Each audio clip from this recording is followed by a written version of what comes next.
नमस्कार. आज नमस्कार, आपण संभाजीनगर आणि तालुका फुलंब्री आणि गाव आहे पिंपळगाव देव आणि साधारण लग्गड साहेबांचा रमेश नागोराव लग्गड यांच्या शेततळ्यावर आलेलो आपण आणि यांच्या शेततळ्याची महती जाणून घेऊ आपण.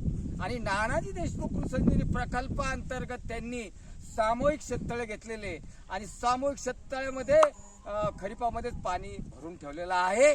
आज आता आपण रमेश भाऊंची माहिती जाणून घेऊ आणि रमेश भाऊ आपल्याला नानाजी देशमुख कृषी संजीवनी प्रकल्पामधलं घेतलेलं सामूहिक शेततळ, शेडनेट, पॉली हाऊस या सगळ्याच्या गोष्टीचा इत्थंभूत माहिती आम्हाला द्या.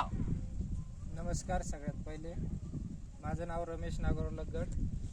आम्ही 2019 मध्ये नानाजी हे जागतिक बँक आणि महाराष्ट्र शासन यांच्या अर्थसहाय्याने जे स्कीम सुरू झाली आहे नानाजी देशमुख कृषी संजीवनी प्रकल्प, याच्या अंतर्गत 2019 मध्ये सर्वात पहिले आम्ही शेततळे केले. ज्याचं 1 एकरमध्ये तो पूर्ण शेततळे आहे. 34 बाय 44 असं क्षेत्र आहे. पूर्ण खोली त्याची 4.7 मीटर आहे. भरपूर सारं त्याच्यात पाणी क्षमता आहे पाणी साठवण्याची. त्याच्यानंतर आम्हाला पाण्याची उपलब्धता झाल्यामुळे नंतर आम्ही शेडनेट केले. शेडनेटच्या नंतर पॉली हाऊस वगैरे केले. शेडनेटमध्ये मग त्याच्यानंतर आम्ही शेडनेटमध्ये विदेशी भाजीपाला, चायनीज काकडी, रिजवानचे बरेचसे असे पिकं घेतले. आता 4थं पीक त्याच्यामध्ये काकडीचं आहे. आम्हाला चांगलं प्रॉफिट झालं आहे त्याच्यामध्ये, रिजवान काकडीच्या आणि चायनीज काय याच्यामध्ये. त्याच्यानंतर मग आम्ही लगेच पॉली हाऊस केलंय. 1 बिघ्याचे तिकडे पॉली हाऊस आहे. पॉली हाऊस केला आणि 1 बिघाचा पॉली हाऊस मधले पिकं आम्हाला सांगा.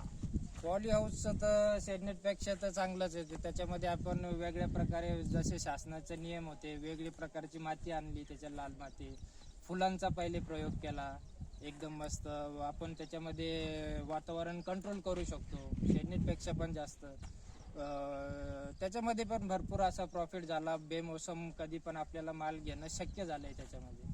पॉली हाऊस मध्ये, शेडनेट मध्ये तुम्हाला अर्थसहाय्य, आर्थिक नफा कसा मिळाला? आर्थिक नफा एक तर शासनाने सुरुवातीला आपल्याला जी मदत केली त्यांचं तर योगदान मोठं आहे. त्याच्यानंतर त्याच्यामधलं जे भाजीपाला आहे किंवा फुलं आहे ज्यांची जागतिक बाजारपेठेमध्ये मोठी मागणी आहे, त्यांचा दर चांगला मिळतो कारण की त्याची क्वालिटी चांगली असते. बाहेरच्या पेक्षा शेडनेट पॉली हाऊसची गुणवत्ता चांगली असते. हा, तर त्याच्यामुळे त्याला मागणी जास्त असल्यामुळे आपल्याला मार्केटची कमी पडत नाही आणि अशा हेतूने मग त्याला चांगलं प्रॉफिट मिळतं, चांगला भाव मिळतो बाजारामध्ये. या गोष्टी सगळ्या केल्या. आता हा एवढा मोठा शेततळ नानाजी कृषी प्रकल्पामधून अर्थात पोखरामधून तुम्ही एवढं पाणी उभं केलं. इकडं शेडनेट आहे आणि तिकडं तो पॉली हाऊस आहे. आता तो पॉली हाऊस एका लाभार्थ्याचा आहे ना, हा एक शेडनेट एका लाभार्थ्याचा. पण सामूहिक शेततळे कमीत कमी 5 ते 10 लाख लिटर पाणी क्षमता असलेलं हे एवढं भरून ठेवलं. आणि आता भर उन्हाळ्यामध्ये आपण उभा आहोत, पाणी मिळतं आणि भाजीपाला सुद्धा आहे. तर दोन्ही मधले जरा म्हणजे विस्तृत स्वरूपाचे नफे सांगा आम्हाला. हे 2019 पर्यंत आपले काय रेग्युलर पीक करायचे. कपास झाला आणि बारिश पाऊस चांगला असला तर हरभरे यायचे, नाही तर काहीतरी यायचं त्याच्यानंतर. पण मग 12 महिन्याची ती मेहनत, प्रॉफिटेबल बी सगळं वातावरणाच्या हातामध्ये. 6 महिने कसे काढायचे, कधी पाऊस आहे कधी नाहीये. तर त्याला समजा एक हे देऊन, जोड देऊन, याच्यामध्ये जे हे हमीचं झालं, हे पाणी जे आलं ना, ती हमी आली. कुठल्या बी पिकाला लावायच्या पहिले नियोजन झालं, आपण हे लावू शकतो, आपल्याकडे इतकं लिटर पाणी आहे, आपण हे पिकं घेऊ शकतो. आणि त्याच्यामध्ये हे पॉली हाऊस आणि शेडनेट मिळाल्याच्या नंतर त्या पाण्याची परत बचत झाली.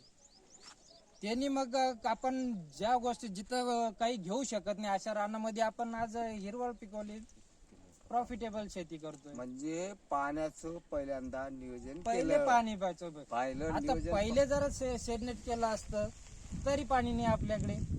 तरी त्याच्यामध्ये भरपूर पाण्याची बचत होती, पण तरी आपल्याकडे हे नाही. पहिले मग त्याच्यासाठी शेततळे केले, उभा केले. शेततळ्याच्या नंतर शेडनेट केलं, शेडनेटच्या नंतर परत पॉली हाऊस केलं, परत एक शेततळ केलं वरती अजून एक शेततळ हो. घेतलं म्हणजे हे सामुदायिक हो हे आणि सामुदायिक. ते दुसरं हा, हो ते पण सामुदायिक आहे, पण त्याच्यात आम्ही एक्स्ट्रा शेडनेट पॉली हाऊस सोडून एक्स्ट्रा पिकं घेतो बाहेर पण.